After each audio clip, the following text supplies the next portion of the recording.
على اشرف المرسلين.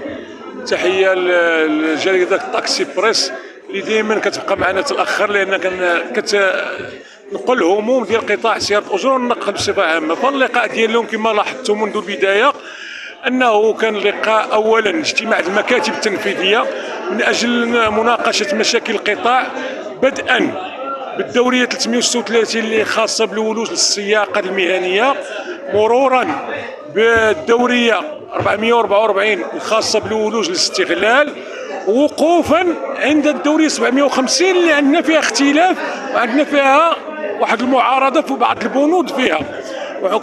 كما لاحظتوا قدمنا فيها واحد العرض ووضحنا فيه الايجابيات والسلبيات والملاحظات والمقترحات. يعني احنا هنا ليس فقط من اجل المعارضه، واننا نقول الدوريه لا والبدائل ما كنعطيوهاش. اذا كنقول ديما اي واحد عنده شي معارضه على قانون او على مذكره خصو يعطي البدائل، واليوم قدمنا البدائل كيف ما لاحظتوا.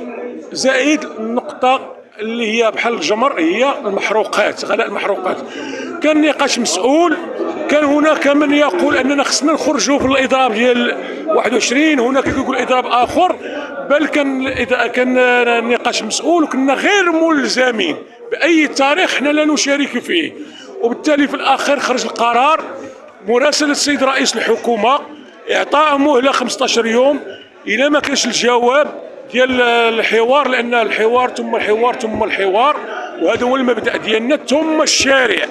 يعني لما تجاوبتش معنا الحكومه غادي يعقدوا الكتاب الوطنيين جلسه تكون عاجله بعد 15 يوم، لان حددنا في 15 يوم لاتخاذ القرار النهائي وتبليغ به المهنيين والتحمل المسؤوليه ديالنا. وشكرا.